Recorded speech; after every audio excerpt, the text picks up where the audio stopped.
دولتا تركا داگرکر به سیاستین خواه قریش کول دجی هرمین باکور و روشلات سوریه دمشینه هول دده امپراتوریا عثمانی و گرینه.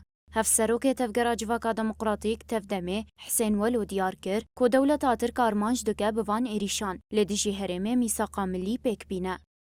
طبعا كل هذه الأمور التي تقوم بها الدولة التركية فسياسة آرمانجا همو سیاستên اردوغان û desthilata AKP MHP ew ku mîsaqa millî pêk bîne û projeya dewleta Kemalî ya ku Kemal Atatürk dixwest pêk bîne û niha bi destê Erdogan dewam dike berdewam e. أراد كمال أتاتورك إنشائها واليوم أردوغان يريد أن يسير على هذا النهج.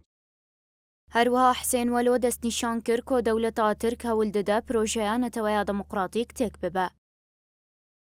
الدولة التركية من خلال مرتزقتها احتلال مناطق مدید کو دولتا ترک و چتeyên wê herêmên Bakur û Rojhilatê Sûriye dagir kirin û dixwestin vîna gel bişkînin û projeya netewa demokratîk û biratiya gelan têk bibin. Ji ber ku ev proje xeteriyê li ser dewleta Tirk û siyasetên wê yên qirêj çêdike.